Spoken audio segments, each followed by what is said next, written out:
Here with WWE superstar Xavier Woods. We're here at the Evolution Championship Series. For those that don't know, what is this? So this is essentially the greatest fighting game tournament of the year. So it's in Vegas every year.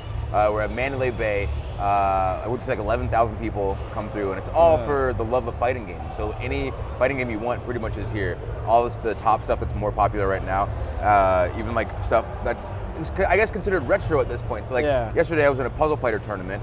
I went 2-2, so I felt good about myself. Today we've got the Windjammers tournament, so that's a huge deal for me, and essentially like the main reason that I'm here, because I came through last year and I played in Tekken, I played in Street Fighter, didn't do well, but had a good time. Got to play against Nee, one of the best Tekken players ever. But the big thing for me was setting up a Windjammers tournament, and we got like 26 people to join just like on the spot. I went to the ATM, got $300 of my own money out. I said first place gets $200. Second place gets nothing. Third place gets $100. So that's how it should be. That's how it should be. When you're fighting for first, you need to fight for first. So, like I said, got like 26 people in that, and I was telling people, like, in the next couple of years, maybe, Windjammers is going to be on one of these stages. Like, I promise you.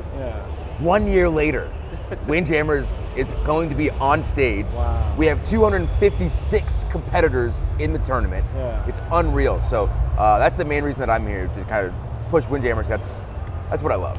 How did you begin your love for games? What was your first console? What was your first game? How did you fall in love? I got a regular Nintendo. Just a very awkward child. Like, I didn't go out, I didn't have buddies.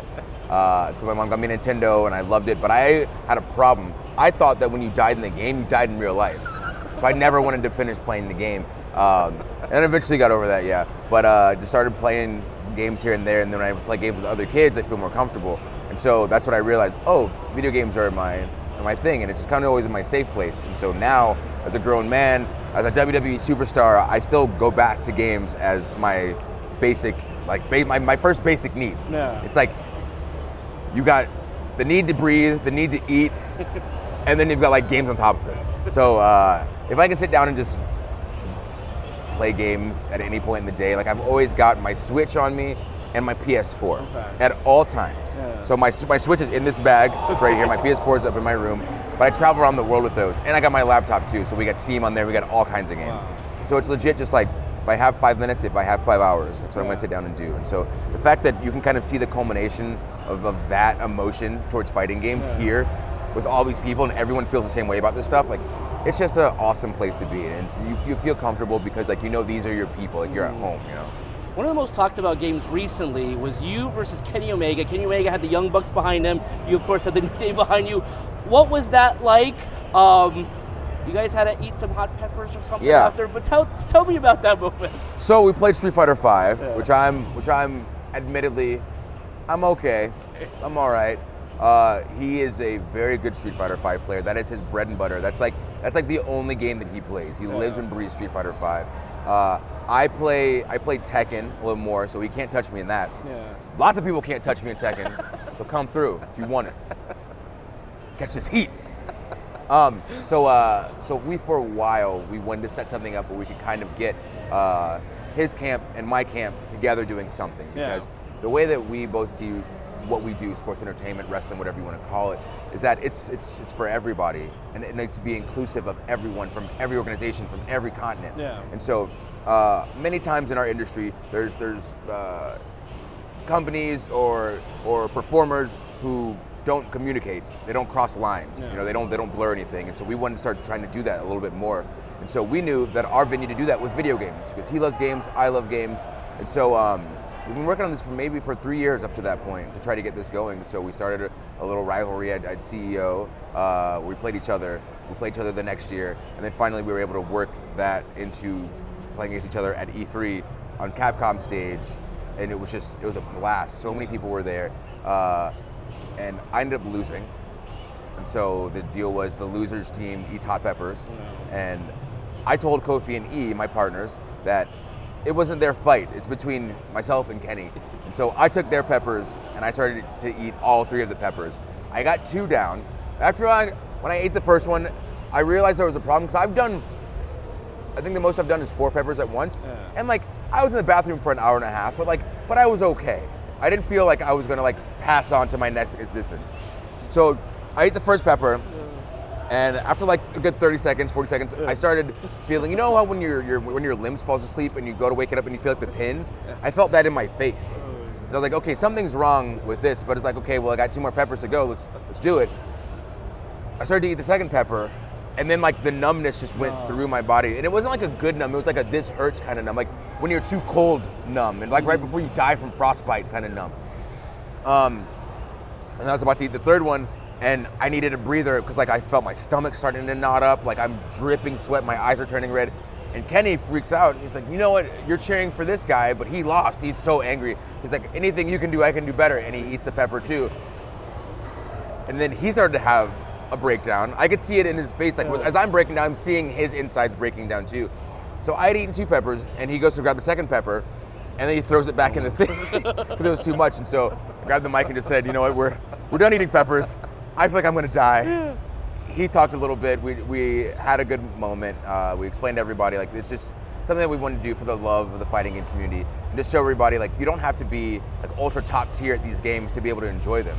You can play locally with your friends. You can play online with people that are like around the same rank. Like it's not always about just like being the greatest in the world at something. It's about having fun with something, and you can have fun with your friends regardless of the level that you're at in whatever game you're playing. It's more about that relationship, that bonding experience that you're having with other people. Tell me about the fighting game community. Esports is so big, but there's something unique about this community. And how would you say it's similar, like a lot of these fans or your fans in pro wrestling, you know? So what is the fighting game community like? I feel like the fighting game community is a very authentic community. I was trying to explain this to somebody the other day because they're like, oh, you know, like, I want to do stuff with like, with this and that and be like in the fighting game community. It's like, okay, well just make sure that you're actually playing and like trying and you're like trying to learn stuff. Because if it's a thing where you're fake and you're like not about this life, like they will know instantly and you're out. And I love that sound. I was saying that earlier. I love that sound. People getting hype at games. So it's a community built around love and inclusion, but they are very they're very hip to people just trying to come in because like there might be some like money that you can grab or anything like that, you know.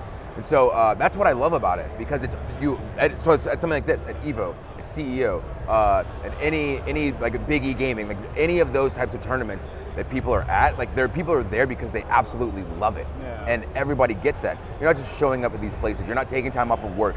You're not missing out on vacation. You're not taking sick days to come and play fighting games if you're not really about this life. And so that's easily my favorite thing about the community. And I think as a whole, everybody in it, I don't know, they just wanted to keep growing, and it's just like it's a good place for like good-natured people, you know. Your show is so popular, the Up Up Down Down show. How did it begin, and are you amazed at how popular that it is? Yeah, so I've got a YouTube channel, Up Up Down Down. Go subscribe if you have yet to subscribe already. So it has gotten pretty popular the past couple of years. I won't say that I'm like super surprised that people like it. I will say that I'm very humbled that people like it. It's a lot of work. It takes a ton of time to get all the stuff together that we do, to film the content. We've got editors to edit it down and then put it out. And we've got like our social media stuff, like we're just grinding constantly. But I thought that people would enjoy it just mainly because you get to see a lot of the WWE superstars in a different light. So you see us on TV and you know us one way if you watch the show. But then you see us hanging out and playing games together and you see us a completely different way because you see who we actually are. And you see, no, we're just a bunch of nerds who play video games too. And that makes everyone more relatable. So on the larger scale of it, I think that the channel works and that it's good because you might take someone who isn't seen on SmackDown or Raw that much. Then you put them on Up Up Down Down, and you say, oh, I don't get to see them like wrestling a lot, but now I know that they like the same music that I do, or they eat the same foods that I do. They've had a couple of the same life experience that I have, so now you can become attached to that person in a different way. So then when you see them on TV, or when you go to a show, you might go, oh, I want this guy's shirt, like something like that, you know? So you're just being able to bridge the gaps that are there between people that watch the show and people who are on the show. But yeah, like I said, I wouldn't say surprised, but I'd say it's a very humbling feeling that it's doing so well. And when you're on the road, who can hang with you? I mean, can Kofi or Piggy hang with you? Kofi, the Usos are really good. So we were really big into Injustice too. And Jim Uso is insane. His Joker is nasty. He's so good. And then Kofi Sub-Zero is really good. Kofi and I were going back and forth on Mortal Kombat X, so we're getting people in that. Right now, the game in the locker room is Tekken. Okay. We've got people playing Tekken. So in Tekken, so it's me, Kofi, both Usos, Shelton Benjamin, 2 guys from Sanity, Selena Vega, Miz. So we've got like a solid crew of people coming through and playing Tekken. It's pretty awesome, especially because now we did this the other day. So I've sent them all the links so they can bounce around and see whatever games they want to. So they'll probably be watching like Tekken and Street Fighter. That's what they kind of play.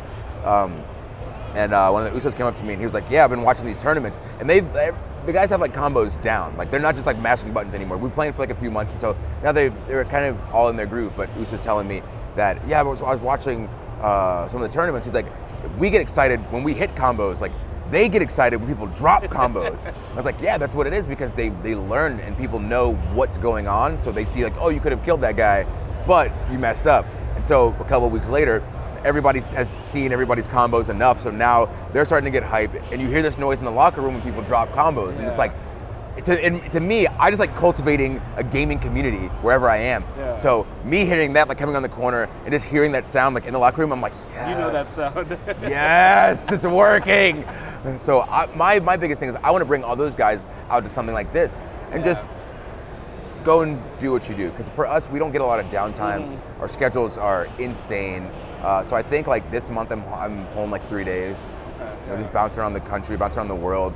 And so being able to come out to something like this is fun for me. This is what I want to do. But we have shows tonight and tomorrow that I'm not at. So I'm like sacrificing that to come and do this. But I want to get to a point where I can get all those guys, maybe 5-6 guys, to come out for a weekend and we do something like this. And so then that way WWE also has a presence at these things and people can see, no, this old school stereotype of we're a bunch of guys with muscles who scream and hit each other in the face. Like, no.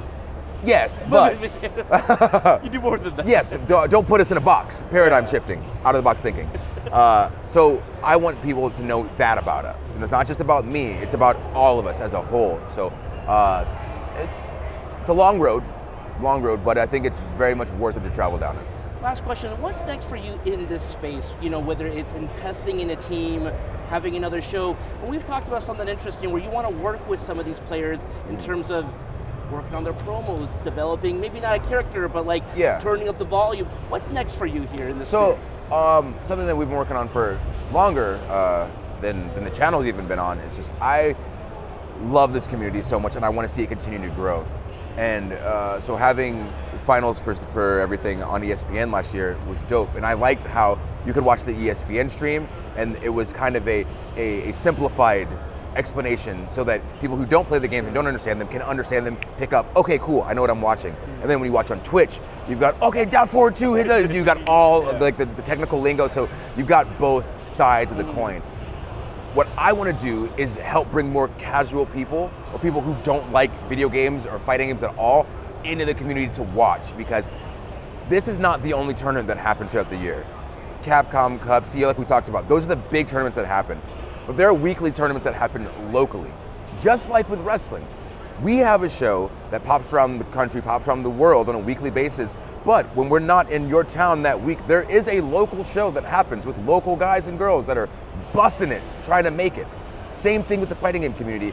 So I want to bring more people to those local events so that these guys and girls who are working so hard can essentially generate more revenue for them and they can have an easier time rather than saying, okay, I lost this tournament, I can't pay rent this weekend, you know what I mean? Yeah. So more people come out to watch, there's more money in the pools, there's more money for the winners, you know, there's more money that trickles down throughout it, so more people are everyone's getting more of the pie, you know what I mean? And in that sense, more people are coming to the local events, so more people are going to the bigger events. Now we have even more people coming to watch. They're not even coming to play. I heard guys that were saying, hey, we just want visitors badges, we just want to come watch. It's like, I want more of that, so they can come see. So like for me, I'll play in the tournaments because it's fun, but I know I'm not winning. I'm not gonna become Evo champion this year.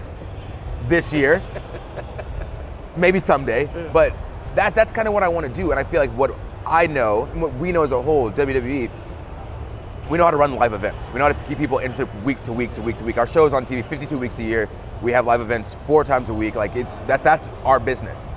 And we can teach the fighting game community how to do that.